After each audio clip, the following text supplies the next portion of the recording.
방송에서 제공하는 투자 정보는 투자 판단에 대한 조언입니다.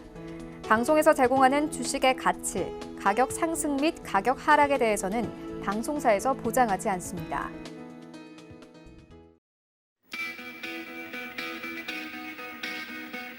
안녕하세요. 고수익 작전 타임의 이수연입니다. 전일 우리 증시는 내만여의 날을 맞았는데요.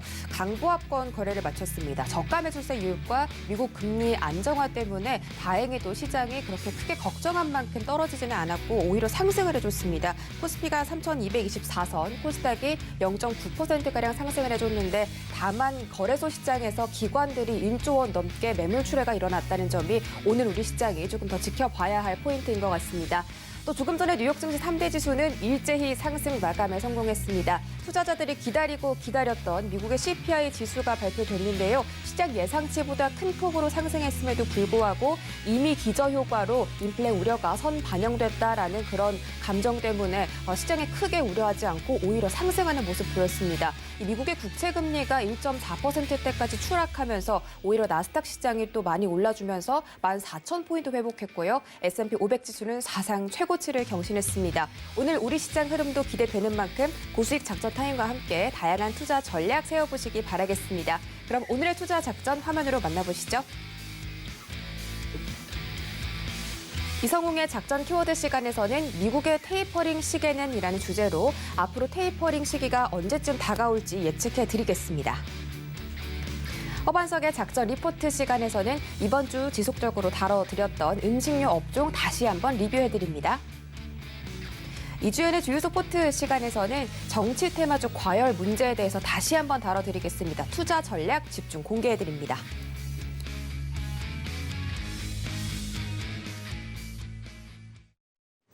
네, 벌써 이번 주 마지막 장인데요. 금요일장은 어떻게 흘러갈지 오늘도 저희와 함께 해주시길 바라겠습니다. 첫 번째로는 이성웅의 작전 키워드 시간인데요. KTB 투자증권 이성웅 과장님 모셨습니다. 안녕하십니까? 네, 안녕하십니까? 네, 반갑습니다. 오늘의 작전 키워드 바로 확인해 볼게요. 네, 오늘의 키워드는 미국의 테이퍼링 시계는 이라는 주제입니다. 올해 상반기 동안 거의 지속적으로 다뤄진 이슈인 것 같은데 테이퍼링이 언제 진행이 되느냐 이런 문제에 대해서 투자자들이 많은 우려를 하고 있죠. 전일 CPI 지수가 발표됐습니다. 전년 동월 대비 5.0%가 올라가면서 13년 만에 최대폭 다시 한번 좀 올라왔는데 전달에서도 그렇고 이번 달도 그렇고 인플레이션이 계속해서 좀 높아지고 있습니다. 하지만 지금 이 자금 이동이 주식시장에서 채권시장으로 좀 이동을 하면서 채권 가격이 상승을 하다 보니까 국채금리가 많이 떨어졌습니다. 어제 1.43%까지 떨어졌는데 이에 따라서 시장이 우려했던 것과는 달리 미국 증시가 모두 상승 마감하는 모습 보여줬는데요. 이런 부분에 대해서 좀 자세한 분석 도와드리고요. 뉴욕 증시도 간단하게 설명 부탁드리겠습니다. 네, 우선 그 테이퍼링, 인플레나 이런 부분에 대한 이슈는 연말까지는 계속 지속될 가능성이 크다라고 좀 볼 수 있겠습니다. 한마디로 이번에 발표된 물가 지표에도 연말로 갈수록 그 인플레이션 압력이 잦아들 것이라는 얘기도 있지만 크게 어떤 그 비율은 바뀌지 않을 거다라고 좀 판단이 되고 있고요. 이 인플레이션 모멘텀이 내년 같은 경우에도 어떤 주식시장을 계속 자극하는 요인이 될 가능성은 굉장히 크다라고 좀 생각이 되고 있습니다. 물론 이제 어제 물가 지표가 예상치를 웃도롭긴 했지만 노동지표 같은 경우가 이 부분이 어느 정도 좀 그 시장을 상승세로 좀 상승세로 들어올릴 요인이지 않았나라고 좀 판단이 되고 있고요. 지금 현재 변동성이 지금 굉장히 좀 어떻게 보면 이 업종별로 차별화가 나타나는 부분이지 않을까라고 좀 생각이 되고 있습니다. 그렇기 때문에 이 미국의 그 다음 주도 그렇고 이 다다음 주도 그렇고 이 경기 지표에 의한 그 종목별로 그리고 업종별로의 그런 차별화 움직임은 계속 나올 가능성이 크다라고 좀 생각이 되고 있고요. 그나마 오늘 끝났던 시장에서의 긍정적인 상황에 대형 기술주들이 일제 오르면서 시장을 들어줬는데 이 부분이 그나마 좀 시장을 오늘 우리나라 시장에서도 영향을 주지 않을까라고 생각이 됩니다. 한마디로 우리나라의 이 삼성전자, SK하이닉스 같은 그 수출주를 중심으로 해서 상승세가 나올 가능성이 크다라고 판단되고 있고요. 다만 이제 금리 하락 압력에 JP 모건과 뱅크 오브 아메리카 같은 이 은행주들의 좀 하락세가 눈에 띄었는데, 그렇기 때문에 오늘은 어떤 민감주들의 상승세가 나올 가능성이 크고, 이 금융과 보험업종 같은 경우에는 우리나라 증시에서도 하락할 가능성이 좀 있지 않을까, 이렇게 좀 판단이 좀 되고 있습니다.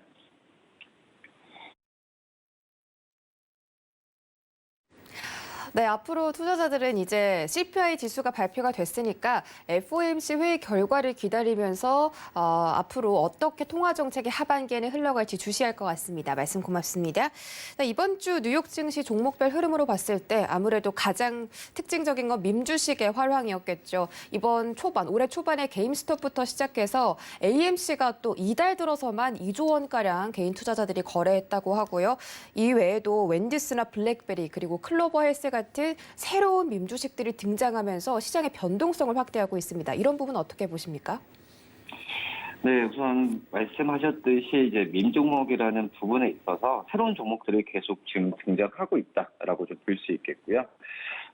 우선 이번 주 같은 경우에 이 천연가스 회사죠, 클레이 에너지 피어스 같은 경우가 지금 새로운 밈 종목으로 지목되면서 이 개인 투자자들의 매수세를 크게 좀 올리게 했다라고 좀 볼 수 있겠습니다. 우선 지금 현재 그 전에 밈 종목으로 랠리를 펼쳤던 AMC 같은 경우에는 이번 주에 좀 하락폭이 좀 컸었는데, 또 이제 클로버 헬스 같은 경우에도 하락세를 보인 걸 본다고 한다면, 이 밈 종목에 대한 변동성을 지금 현재 어떻게 대처해야 될지 부분을 미국 시장에서도 지금 현재 약간 고민이지 않을까라고 좀 판단이 되고 있습니다. 이 밈 종목 같은 경우에는 한마디로 소셜 미디어를 통한 어떤 단기적인 어떤 유행에 대한 부분에 있어서 이 개인들의 매수세를 계속 지금 부추기고 있는 상황이라고 볼 수 있겠는데요. 지금 현재 봤을 때도 이 종목들의 하루 평균 거래량이 지금 30일 그 전에 평균 거래량이 2배가 넘는 시점부터 지금 현재 하락세나 변동폭을 계속 보여준다는 점에서 봤을 때는 주의를 해야 되는 게 맞다라고 좀 판단이 되고 있습니다.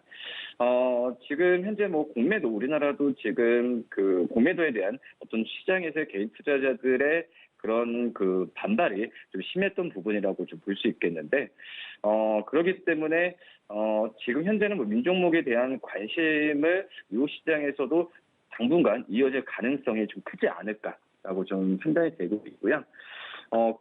지금 이번 주에도 이 민 종목 외에도 지금 특징주라고 좀 볼 수 있는 부분이 이 제약사 머크죠. 이 미국 정부가 먹는 코로나 치료제에 대한 선구매 공급 계약을 체결했다고 밝혔는데, 이 미국 보건 당국의 긴급 사용 승인을 얻을 그런 상황이 된다고 한다면 약 170만 명분을 미국 내 공급하는 조건으로 이 선구매를 에 대한 계약을 잊지 않나, 이렇게 판단이 되고 있습니다. 그렇기 때문에 지금 현재 제약사 머크도 뿐만 아니라 이 코로나와 관련된 기업들의 주가는 다시 한번 이번 주에도 좀 봐야 되는 게 맞다라고 좀 판단되고 있고요. 특히 이제 화이자 같은 경우가 미국이 내년 상반기까지 코로나19 예방을 위해서 5억 개분의 화이자 백신을 저소득 국가에 제공할 것이라는 이슈 때문에 이번 주에 상승세를 좀 많이 좀 보여주었는데, 이 관련 기업들에 대한 백신 관련 기업들에 대한 관심은 꾸준히 가져야 되지 않을까, 이렇게 좀 판단이 되고 있고요. 그다음에 전기차 관련 기업들 같은 경우에도 이번 주에 상승 여력을 그나마 보여주었다라고 좀 볼 수 있기 때문에 우리나라 이 전기차 관련 기업들도 오늘과 또 다음 주 주가에 대한 향방을 좀 기대해도 괜찮지 않을까라고 좀 판단이 됩니다.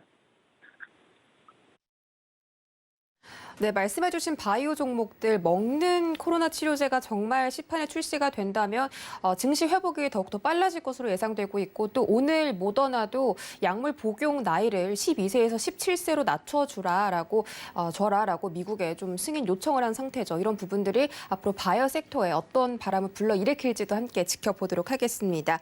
자, 우리 증시 전일 선물 옵션 만기가 겹치는 내만여의 날이었는데 심술이 없었다는 평가가 좀 좀 우세합니다. 어제 코스피, 코스닥이 모두 상승 마감했는데 특히 코스닥 시장에 외국인과 기관의 물량이 굉장히 많이 들어왔죠. 게다가 이 정치 테마주들이 좀 뜨거운 관심을 장 후반대에 받았는데 오후장에서 윤석열 전 총장의 공수처 수사를 하겠다라는 소식이 발표되면서 관련 주식은 떨어지고 또 다른 후보들의 종목 주가가 좀 많이 상승을 했습니다. 이런 변동성은 어떻게 보시나요? 네, 우선 그 내만여의 날, 그나마 어제 장에서 좋게 좀 마무리가 됐다는 부분은 다행이다라고 좀 볼 수 있겠고요.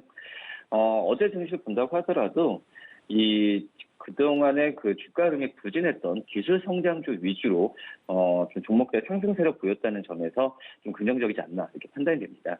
우선 특히 이제 시가총액 상위 종목이라고 할 수 있는 뭐 네이버, 카카오 같은 뭐 이런 종목들이 지금 어제 좀 상승세를 좀 크게 좀 보여주었는데, 특히 이제 카카오 같은 경우에는 이 자회사 상장 기대감, 또 금융위원회 카카오 손해보험 예비허가 소식에 지금 급등세로 좀 마감을 했습니다. 장중 한때 신고가인 13만 5천 원까지로 기록을 했다라고 좀 볼 수 있겠고요. 이제 본다고 한다면 카카오가 유가증권 시장 시가총액 4위로 됐습니다. 5위 LG화학보다 더 많은 수치라고 좀 볼 수 있겠는데요.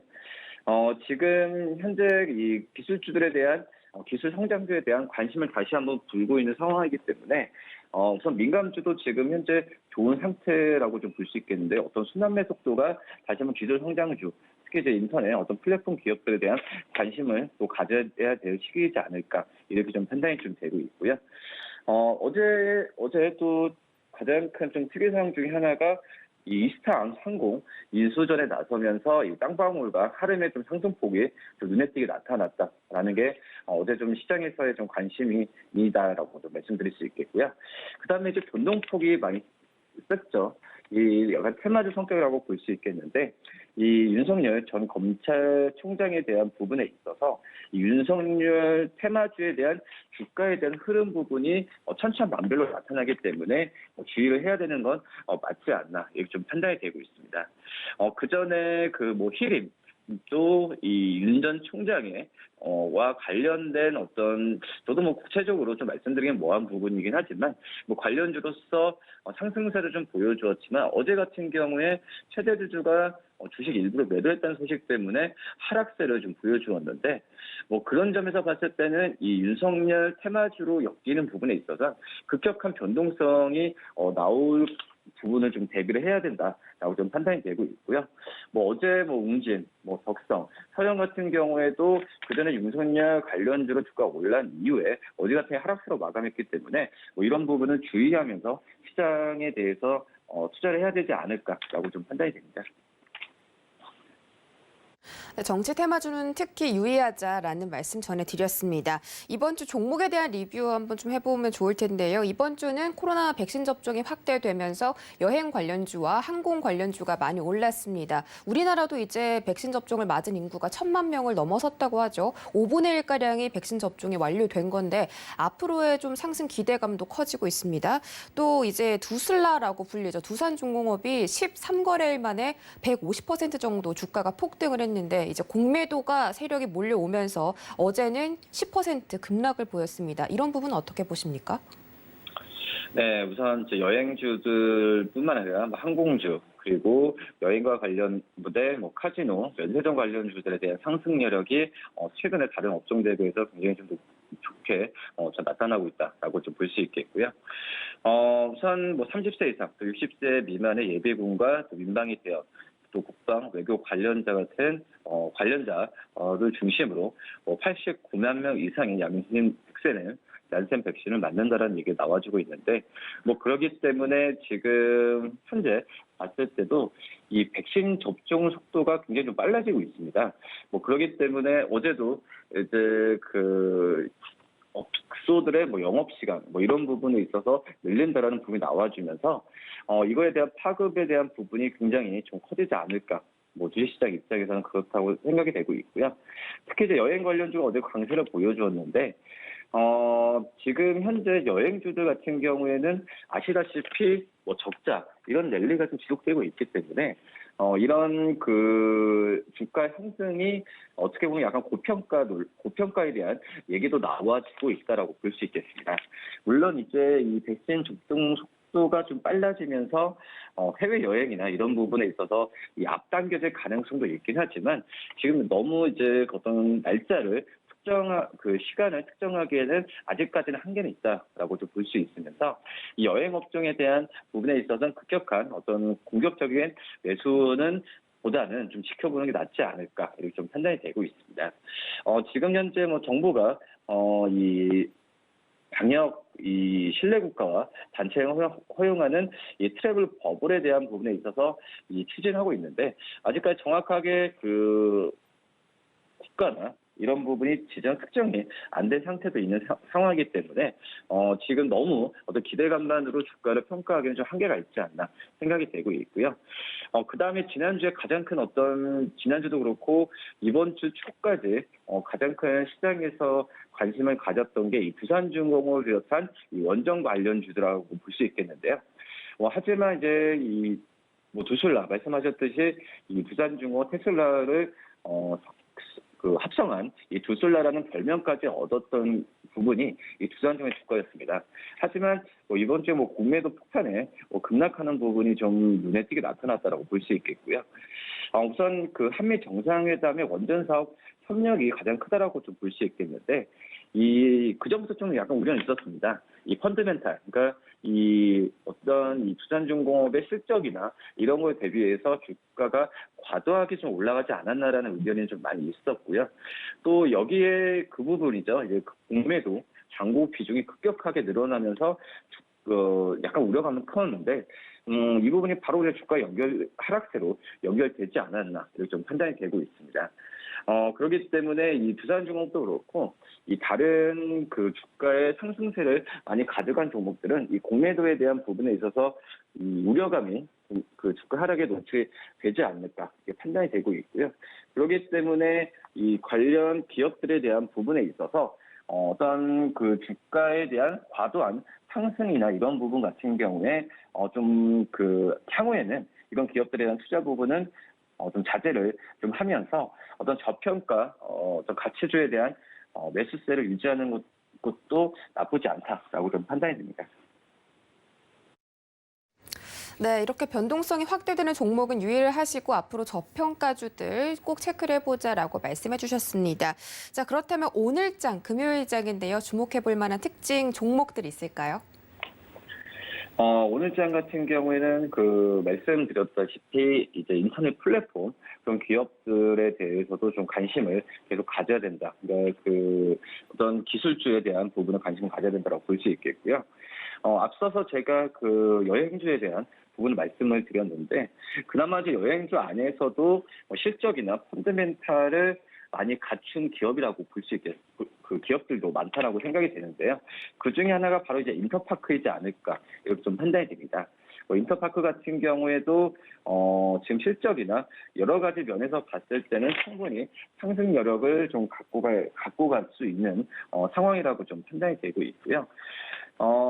우선 인터파크에 대한 부분에 있어서 자회사들의 어떤 실적이나 이런 부분도 중요하지만 그전에 가장 큰 본업이라고 할 수 있겠죠. ENT, 이 엔터테인먼트와 이 티켓 쪽에서의 그런 실적 부분 같은 경우가 비단 여행뿐만 아니라 이런 공연이나 이런 부분도 백신 접종의 효과를 볼 가능성이 크기 때문에 다시 한번 이제 인터파크의 ENT 부분의 본업에 대한 실적은 크게 좋아질 가능성이 좀 있지 않을까라고 좀 생각이 되고 있고요. 어제도 상승세를 좀 많이 보여주고 있는데 이런 상승 여력은 오늘도 이어질 가능성이 좀 크지 않을까라고 좀 생각이 되고 있습니다. 한마디로 가장 저평가된 여행주라고 하는 평가가 있다라고 좀 볼 수 있겠는데 우선 2018년이었죠. 이 도서사업부에 대한 적자 부분이 이 투어와 엔터 부분 쪽에서의 이익을 어떻게 좀 상세하냐 이런 부분을 몇 년 전부터 좀 고민이 됐던 상황이었는데 하지만 이런 부분 같은 경우에도 손익분기점이나 개선에 대한 속도 부분도 빨라지고 있기 때문에 인터파크에 대한 어떤 가치에 대한 부분을 계속 부각받을 가능성이 좀 있지 않을까 이렇게 좀 생각이 되고 있습니다. 지금 현재 봤을 때도 인터파크에 대한 상승세가 수급적인 면이나 여러 가지 좋기 때문에 오늘 인터파크에 대한 그 추천주로 좀 말씀드리도록 하겠습니다. 네, 인터파크가 매력적인 이유는 여러 가지가 있는데 여행에 대한 수요 기대감도 그렇고 내년에 영업이익 흑자 전환이 예상된다고 합니다. 우리 투자자분들께서도 예의주시하시면 좋겠습니다. 자, 인터파크에 대한 가격 전략까지 주셨으니까요. 이번 주 마지막 장을 마무리할 만한 이슈 전략들 세워주시면 좋겠습니다. 이번 주 장 어떻게 대응해 볼까요? 네, 이번 주 같은 경우에도 마지막이라고 좀 볼 수 있겠는데요. 우선 말씀드렸듯이 인플레이션 압력에 대한 부분에 있어서 계속 이슈가 나올 가능성이 큽니다. 오늘 장 같은 경우에는 혹시 미국 증시의 상승세와 함께 그 긍정적인 움직임은 보일 것으로 보이지만 오늘이 중요한 게 아니죠. 다음 주 초까지의 좀 움직임이 굉장히 중요하다라고 좀 생각이 되고 있고요. 지금 미국 어떤 국채 금리가 하락에 대한 부분도 있지만 지금 현재 이 조 바이든 대통령과 공화당 간의 협상이 결렬된 그런 부분에 있어서 인프라 투자 법안이나 이런 부분이 제대로 좀 통과가 돼야 어떤 우리나라 그런 인프라 관련주와 또 이제 수출주에 대한 부분에 있어서 상승세를 좀 계속 작용할 가능성이 있기 때문에 이런 종목들에 대한 어떤 글로벌 움직임도 좀 중요하다라고 볼 수 있겠고요. 지금 현재 외국인 수급 같은 경우는 일관되지도 못한 상황입니다. 그러기 때문에 이번 주에 순매도로 이제 외국인 전환하면서 지금 현재 외국인들 수급에 대한 불안감을 좀 자극하고 있는데 그렇기 때문에 반대죠. 이 상대적으로 좀 견조한 흐름을 보이고 있는 수급적인 면에서 기관 투자자들의 좀 그 행보에 대해서 좀 관심 가져야 된다라고 볼 수 있겠고요. 이 기관 투자자들이 주로 이제 매수하는 종목들이 이 코스피보다는 중소형주 위주로 하고 있기 때문에 이 어떤 중소형주에 대한 관심을 오늘 장에서는 좀 가져야 되지 않을까라고 좀 판단이 됩니다. 그렇기 때문에 어떤 대형주보다도 중소형주에 대한 모멘텀 플레이를 하는 부분이 어떤 시장에서의 좀 대처하는 부분에 있어서 흐름과 좀 연결되지 않을까라고 좀 생각이 됩니다. 네, 오늘장 대응 작전까지 살펴드렸습니다. 중소형주 지켜보자라는 말씀이었고요. 지금까지 KTB 투자증권 이성훈 과장과 함께했습니다. 고맙습니다. 네, 감사합니다.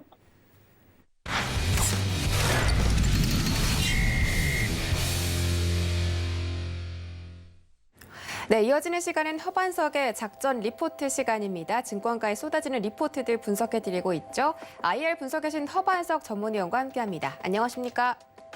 네, 안녕하세요. 네, 반갑습니다. 이번 주 드디어 금요일장이 돌아왔습니다. 이 음식료 업종에 대한 리포트 분석해드리고 있는데요. 오늘 그 리뷰 한번 해보도록 할게요. 화면으로 보시죠. 네, 오늘은 이번 주 리포트 리뷰입니다. 음식료 업종 하반기 음식료 전망과 기대라는 주제로 앞으로 하반기에 더 강렬해질 음식료 업종에 대한 종목 주가 현상들이나 또 전망 같은 걸 또 자세하게 리뷰를 해드리도록 하겠습니다. 지금 부탁드릴게요. 네, 이번 주는 음식료 업종 리포트를 살펴보고 있습니다. 월요일부터 목요일까지 업종과 종목들에 대해서 말씀을 드렸는데 제가 3월 첫째 주에도 음식료에 대한 부분들을 했습니다. 그렇기 때문에 음식료 하반기에 대한 전망과 기대 어떤지 좀 살펴보아야 될 것 같고요. 그래도 먹는 것에 있어서는 장난은 치면 안 된다라는 사회적 합의가 강하게 있고요. 주유소 포트폴리오에도 음식료나 유통과 관련한 기업들, CJ 제일즈당, 우양, 이마트가 주유소 포트폴리오에 편입이 되어 있는 상태이고요. 하반기 식탁 물가 그리고 내식이냐 외식이냐 코로나19 백신 접종률이 높아짐에 따라서 외식 수요가 증가할 수 있다라는 부분으로 좀 포인트를 맞춰도 좋을 것 같습니다. 컨택트와 가격 인상이라는 키움증권 리포트의 헤드라인입니다.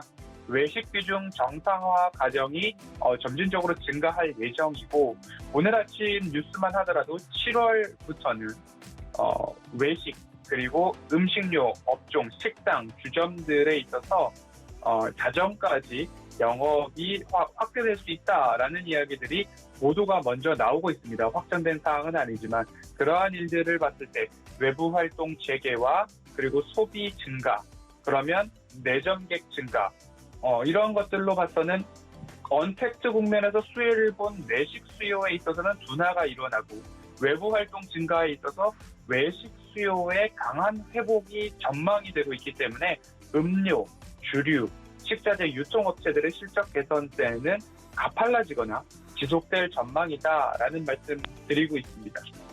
외식 비중의 정성화 지표를 좀 살펴보면 결국엔 코로나19로 인해서 수혜가 컸던 슈퍼마켓이나 음식료품 수요 성장률 측면에서는 역신장이 조금 전망이 되고요.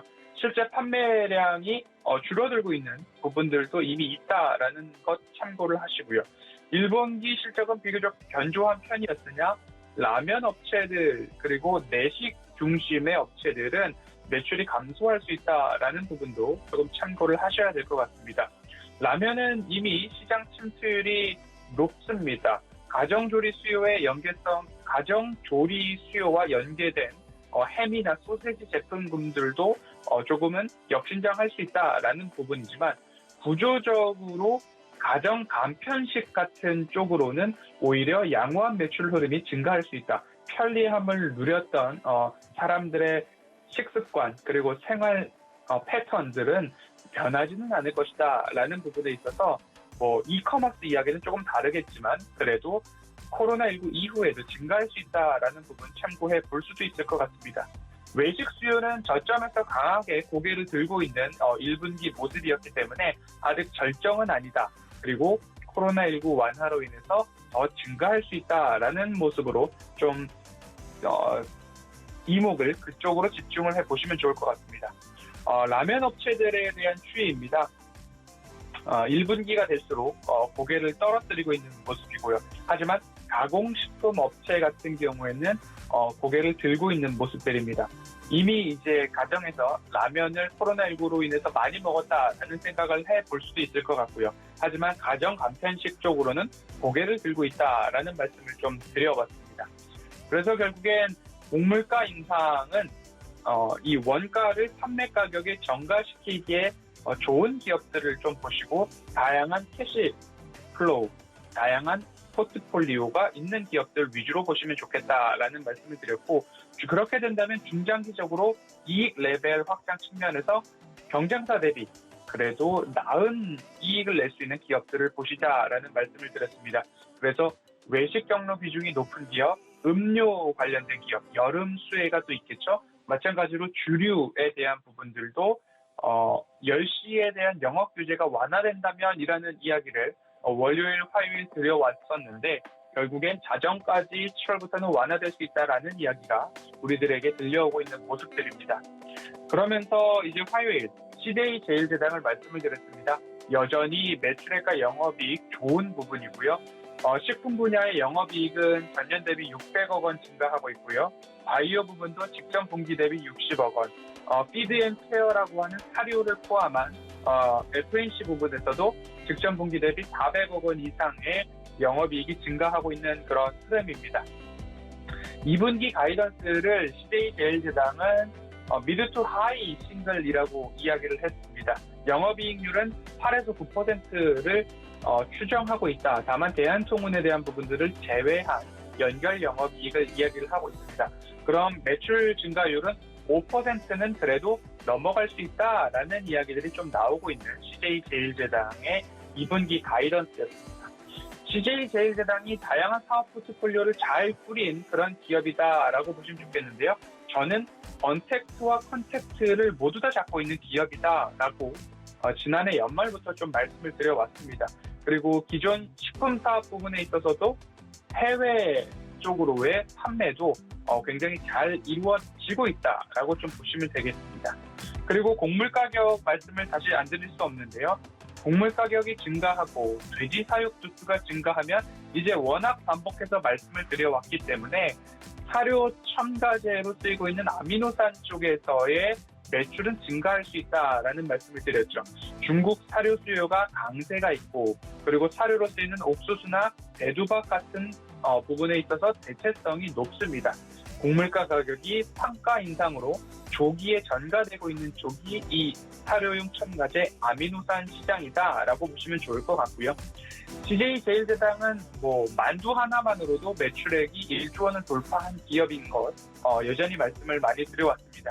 그리고 또 CJ제일제당의 이 매력 포인트라고 한다면 글로벌 사업자로 변신 중이다라는 부분입니다. 국내 의존도가 줄어들고 있기 때문에 앞으로 중장기 마진 창출 여력이 높은 기업이다라고 말씀을 드리도록 하겠습니다. 다음 기업으로는 하이트진로를 보려고 합니다. 하이트진로 여름 계절 수요, 맥주 대전이다라는 이야기가 뉴스로 여전히 많이들 나오고 있습니다. 하이트진로 1분기 실적도 전년 대비 0.2%지만 그래도 죽지 않았다라는 이야기 말씀을 드리고 싶고요. 영업이익 컨센서스가 19% 상회했습니다. 이 코로나19 복귀가 매출 복귀가 좀 더딘 편임에도 불구하고 우려보다는 나았다. 그 이유로 본다면 과일 소주에 대한 부분이죠. 수출이 굉장히 잘 됐다. 그래서 전년 대비 119억 원 영업이익 증가가 좀 보여졌는데 이에 따라서 해외 법인과 자회사의 이익이 증가하고 있다. 이런 부분들이 시장 기대치보다는 좋게 나온 영업이익이었다라고 보여집니다. 하이트진로의 현재 분위기는 코로나19 여파가 여전히 지속 중이죠. 백신 접종이 조금 이제 뒤늦게 시작이 되기는 했지만 음식점 등의 영업시간 규제가 현재로는 10시이지만 앞으로 좋아진다면 조금 더 나은 매출액과 영업이익을 볼 수 있겠다라는 그런 현재의 분위기입니다. 하지만 앞으로의 분위기는 앞서서 말씀드렸듯이 영업 규제가 조금 풀리고 그리고 여름 계절적 수요를 타고 그리고 맥주 테라의 판매량이 지속적으로 확대 중에 있기 때문에 업소용 채널 비중이 상대적으로 높은 하이트 진로의 브랜드들이다. 그러면 영업시간 규제가 풀리면 조금 더 가파르게 상승할 수 있는 하이트 진로다라는 말씀 좀 드리도록 하겠습니다. 주류 매출의 이제 성장 추이를 조금 살펴보면 이제 막 반등을 했다라고 볼 수 있을 것 같습니다. 그리고 하이트 진로를 말씀드릴 때는 상저하고라는 워딩을 좀 말씀을 드렸는데요. 롯데칠성 같은 경우에는 상대적으로 가정용 매출 비중이 좋은 편이지만 하이트 진로 같은 경우에는 업소용 매출이 좋은 편이다라고 보시면 4분기 바닥을 찍고 상승을 해주고 있는 그런 주류 주점업 생산 지수만 봐도 그렇기 때문에 그런 부분들 좀 참고를 해주셨으면 좋을 것 같고요. 하이트진로 같은 경우에는 매출액이 19년도 1,990억 원부터 20년도 4,130억, 21년도 4,580억 원, 내년도까지 가면 6천억에 대한 전망들이 나오고 있기 때문에 이러한 부분들 상저하고라는 말씀을 좀 드렸습니다. 다소 늦어지는 감이 있지만 그래도 상승하기에는 그리고 반드시 상승할 것이다 라는 이야기들이 판매량 증가세에서도 좀 나오고 있습니다. 21년도 매출액 증가액은 4% 내외, 22년도 5%, 23년도 7%, 영업이익도 8%, 13%, 10% 이렇게 상승해주고 있는 부분이고 주목해볼 부분은 올해 당기순이익 증가율이 전년 대비 34%에 달할 수 있다라는 부분, 기저효과가 코로나19 완화로 인해서 반영될 수 있다라는 점을 좀 참고를 해보시면 좋을 것 같습니다. 오리온에 대해서 어제 저녁 방송이죠. 주유소를 통해서도 오리온을 좀 말씀을 드렸습니다. 굉장히 좋습니다. 매출액, 영업이익 증가율, 공장 가동률 전체적으로 좋은데 주가는 아직 바닥에 있다라는 말씀을 좀 드렸습니다. 기저효과가 조금 있는 부분들도 있고요. 1분기와 4분기는 조금 비성수기라는 계절적 요소도 있습니다. 하지만 매출액과 영업이익은 과자, 초코파이를 팔아서 매출액 2조를 넘기고 있는 기업이다라는 부분이고요. 1분기 매출액과 영업이익은 전년 대비 11% 매출 신장을 보였고요. 영업이익도 5% 이상의 증가를 좀 보였습니다. 시장 컨센서스로는 조금 소폭 하회한 모습이지만 글로벌 원재료 단가 상승에 대한 부분들이 좀 있었고 중국 춘절 이후에 매대 회전율 같은 경우에는 재고를 이제 떨어야 되기 때문에 3월 출고가 좀 저조했던 부분들이 있습니다. 오리온의 사업 구성은 제과 산업 단 하나죠. 이걸로 매출액 2조, 영업이익 3,700억, 당기순이익 3,000억을 넘어가고 있고 영업이익률이 17%에 육박한 기업입니다. 매출액 증가율도 19, 20, 21년도를 보면 5%, 10%, 8% 증가하고 있고요. 영업이익률도 18년도부터 꾸준하게 증가하고 있습니다.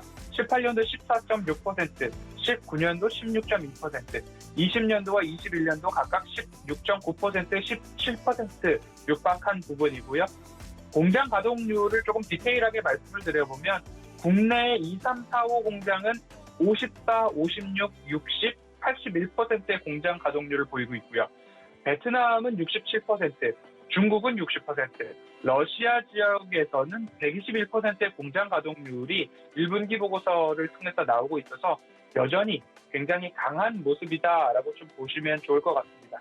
그렇기 때문에 펀더멘탈과 방향성에 문제가 없고 향후 수십 년간 중국뿐만 아니라 베트남, 러시아에서도 제과 시장에서 성장할 기업이면 분명하다. 하지만 단기적으로 실적 모멘텀이 과도하게 좀 저평가 국면에 있다라고 주가를 좀 보고 있습니다. 그래서 하반기부터는 굉장히 좋아지는 그런 오리온이다라는 말씀을 드렸는데요. 18년도에도 2분기 저점으로 반등, 19년도에도 2분기 저점으로 반등.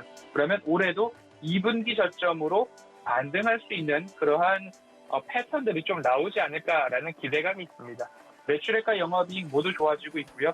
또 한 가지 마지막으로 말씀드릴 부분은 부채 비율이 17년도에는 68%였으나 21년도에는 36%까지 줄었고요.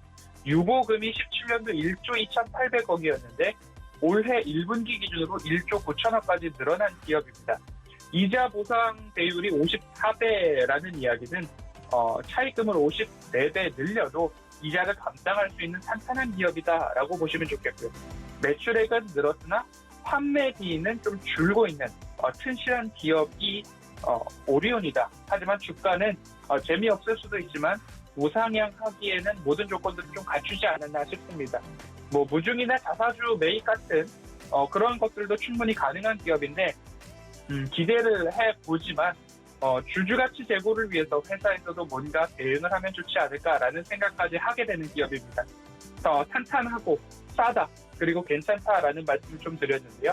음식료에 대한 부분들은 3월달 살펴보았고요. 6월달 살펴보았으니까 한 9월달 정도 되면 이 부분들에 대한 리뷰를 다시 진행해도 좋지 않을까라는 생각이 들고 있습니다.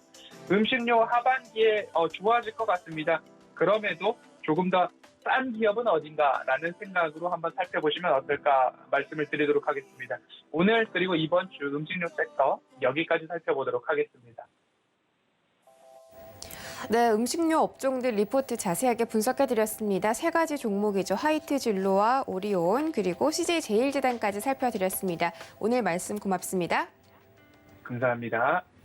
네, 이어지는 시간은 이주현의 주유소 포트 시간입니다. 저녁 8시에 방송되는 주유소 시간에 이주현 위원님께서 구성하신 포트폴리오 종목들 개장 전에 리뷰해보는 시간이죠. 이주현 전문위원 만나보도록 하겠습니다. 안녕하세요. 네, 안녕하세요. 네, 반갑습니다. 벌써 금요일장에 돌아왔는데요. 이번 주 시장은 어떻게 대응해볼지 자세한 전략 오늘도 부탁드리겠습니다. 주유소 포트 운용 원칙부터 만나보고 가시죠.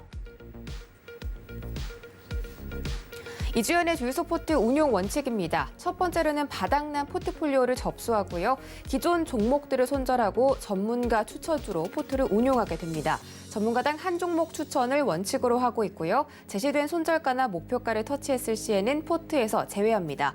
최고 수익률 산정 기준은 종가로 하고 있습니다. 자세한 종목 보시죠.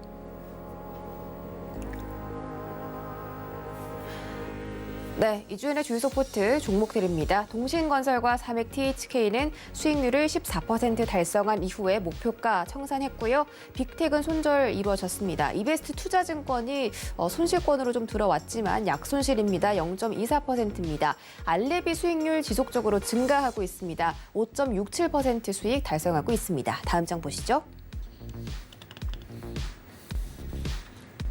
네, 다음 장에서도 종목들이 꽤 있죠. CJ ENM과 광주 신세계, 한라홀딩스가 가장 최근에 편입된 종목들입니다. 그중에서 CJ ENM이 11% 수익률 챙겨가면서 가장 큰 폭으로 올라주고 있고요. 광주 신세계는 0.7%대, 한라홀딩스는 마이너스 3% 유지하고 있습니다. 네, 이렇게 종목들 살펴보고 돌아왔습니다. 자, 그런데요, 위원님, 저희가 어제 이 동신건설에 대해서 다뤘잖아요. 갑자기 장 막판에 급등을 하더라고요. 아마 윤석열 전 총장 관련 이슈 때문이 아닐까 싶은데 이재명 관련주들이 급부상하면서 다시 한번 정치 테마주 요정에게 안 여쭤볼 수가 없겠습니다. 우리 이재현 위원님께서 어떻게 보셨나요? 네, 정말 뭐 각본 없는 드라마, 가장 재밌는 그런 뭐 프로그램이 아닐까라는 생각이 드는 그런 정치적인 이슈가 계속 나오고 있는 부분인데요. 전일 이제 말씀하신 것처럼 공수처에서 이제 윤석열 전 총장을 조사를 한다는 이야기가 나오면서 윤석열 관련주들이 전체적으로 급락을 맞았습니다. 이렇게 이제 그 급락이 나온 부분에 대한 반사이익으로 이재명 관련주들이 이제 좀 급등을 했고요. 그리고 야권 인사들 뭐 안철수라든지 유승민 그리고 뭐 김동연 관련주들 역시 또 반등하는 흐름을 보여줬습니다. 이게 이제 조금 재밌는 부분이 공수처가 이제 윤석열 전 검찰총장을 이제 조사를 한다고 발표한 시점인데요. 하필이면 이제 오늘 그 국민의힘 전당대회 결과 발표가 이제 오전에 있죠. 이 하루 앞둔 시점에서 이제 전당대회에 대한 국민적 관심이 이 이준석 후보 때문에 좀 센세이션을 일으키고 있는 상황이고 굉장한 이제 컨벤션 효과를 내고 있는 그런 상황이었는데 이런 부분들을 좀 덮을 수 있는 그런 좀 큰 이슈였지 않았나라는 생각이 듭니다. 그래서 어떻게 보면 이 공수처 조사를 활용한 두 마리 토끼를 잡기 위한 뭐 전략이지 않았나라고 개인적으로 좀 생각을 하는데요. 뭐 윤석열 전 검찰총장에 대한 이미지를 깎아내리고 그리고 국민의힘 전당대회에 대한 뭐 약간 방해라고 할까요? 그 국민적 관심도를 좀 떨어뜨릴 수 있는 그런 카드가 되었다라는 생각에서 굉장히 전략적인 그런 발표가 아니었나라고 생각이 듭니다. 뭐 어찌됐든 간에 이로 인해서 윤석열 관련주들이 이제 급락 나오고 다른 인물주들은 여야권을 뭐 통합해서 인물주들이 이제 반사이익으로 상승세가 좀 나와줬는데요. 만약에 이제 윤석열 총장이 이제 뭐 대선 레이스를 멈춘다라는 그런 시그널이 나오지 않는 이상은 이번 조정을 활용을 해서 매수 관점으로 관련주들 접근을 해볼 수가 있겠고요. 그리고 뭐 이재명 관련주 같은 경우는 이제 아무래도 지지율 2위인 분이다 보니까 지금 반사 이익을 좀 크게 받지 않겠나라는 부분인데 어디까지나 이제 이 지지율적인 그러니까 수치적인 측면에서 어떤 결과치가 나오기 전까지는 그냥 일시적인 이슈에 의한 단기 반등이다라고 봐야 되는 부분입니다. 그래서 기술적으로는 한 번 정도 공략을 해볼 수 있는 그런 위치에 있다라고 어저께도 말씀드렸고요. 동신건설 같은 경우는 그리고 뭐 한 6만 원 정도까지의 단기적인 상승 정도 앞에 보이는 저항 구간까지 한번 보자라고 말씀드렸는데 그 정도까지 이제 단기간에 좀 시세가 나왔어요. 근데 보시는 것처럼 분봉인데요. 이슈로 인한 단기적인 반등이 나오고 다시 이제 급락이 이렇게 나와버리는 그런 현상들이 이제 나타납니다. 그래서 제가 어제도 말씀드렸지만 대선주들 같은 경우 지금 위치에 많이 올라와 있는 이런 종목들 같은 경우는 여러분들이 그냥 묻어두고 가기에는 리스크가 너무 크기 때문에 단기적인 시세 정도만을 노리고 차익 실현을 빠르게 좀 하시라고 말씀을 드렸었어요. 그래서 오늘 제 생각에 뭐 동신건설이라든지 아니면 이제 이재명 관련주들 단기적으로 살짝 조정을 받을 수도 있을 것 같고요. 뭐 김동연 관련주라든지 야권 인사들 같은 경우는 제가 봤을 때 추가적인 상승 흐름이 더 나올 가능성도 열려 있다라고 봐야 될 것 같습니다. 그래서 뭐 오늘 당장 바로 오를지는 모르겠지만 특히 이제 이런 식으로 문제가 생겼을 때 대선 주자 중에서 가장 강한 후보가 이제 뭐 타격을 입는다든지 이런 부분들이 생겼을 때 가장 큰 반사 이익을 얻을 수 있는 부분은 야권 인사들, 즉 같은 이제 야권 내에서의 이제 경쟁을 하고 있는 인사들이 좀 더 반사 이익을 크게 가져가는 경우들이 많다라는 부분이고요. 만약에 이제 이재명 경기도지사가 이제 이와 같은 비슷한 처지에 놓이게 될 경우에는 이제 여권 인사들이 되겠죠. 이낙연 후보라든지 지금 대선 레이스에 참가한다라고 이렇게 발표를 하신 분들이 꽤나 있는데 그런 분들 관련주들이 반대로 이제 급등할 가능성이 높다는 겁니다. 실질적으로 이제 대선에서 지지율 1, 2위를 다투고 있는 상황에서 뭐 윤석열 전 검찰총장의 지지율이 만약에 떨어진다 아니면 이제 대선 레이스에서 빠지게 된다고 해서 지금 확보하고 있는 뭐 한 35%의 지지율이 이재명 경기도지사로 갈 가능성은 거의 낮다라고 봐야 되는 부분이거든요. 그렇다면 지금 야권 인사들 중에서 유망한 그런 대권 주자들에게로 지지율이 분산될 수 있다라는 부분에서 뭐 안철수 의원이라든지 좀 전에 말씀드렸던 김동연 그리고 유승민 뭐 의원들 같은 경우는 좀 반사이익을 받을 수 있는 부분이기 때문에 주가들 역시 야권 인사들 위주로 해서 좀 움직일 가능성 크다라는 부분을 생각을 해두시고 보시면 좋을 것 같습니다. 그래서 가장 1순위적으로 어떤 후보가 좀 안 좋은 뭐 그런 뉴스라든지 이슈들이 발생할 경우에는 그쪽 야권이라든지 여권이라든지 각 지지율이 이 지지하는 단체라든지 인물들이라든지 이제 사람들이 다르기 때문에 그런 부분들을 조금 생각을 해서 접근을 하시는 게 좋겠다라고 말씀드리겠고요. 오늘 국민의힘 전당대회 결과 발표가 10시에서 10시 반에 예정되어 있습니다. 그래서 아마 이준석 관련주라든지 주호영 관련주, 나경원 관련주들도 이 발표로 인해서 좀 움직임이 변동성이 나올 가능성이 높기 때문에 이런 부분들을 좀 참고를 하시고요.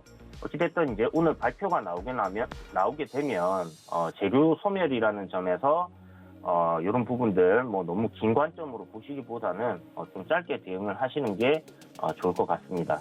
그리고 이제 전당대회 끝나고 나면 이제 대권 레이스를 시작을 한다라고 생각을 하시면 좋을 것 같고 뭐 야권 통합도 지금 일어날 가능성 높겠지만 어디까지나 이제 대선 중에 그거는 또 충분히 할 수 있는 부분이기 때문에 관련 정치 이제 대선 관련주들이 오늘 한 차례 좀 크게 움직일 가능성도 열어놓고 잘 관찰하신다면 장기적으로 좀 공략할 수 있는 종목들이 생기지 않겠나라는 생각이 듭니다.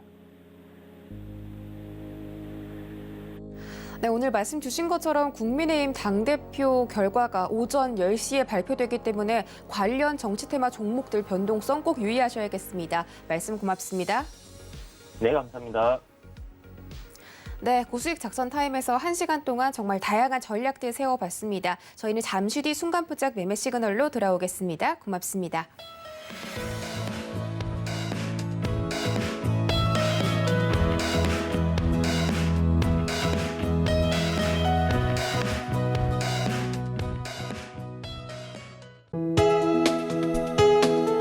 본 방송에서 제공하는 투자 정보는 투자 판단에 대한 조언입니다. 방송에서 제공하는 주식의 가치, 가격 상승 및 가격 하락에 대해서는 방송사에서 보장하지 않습니다.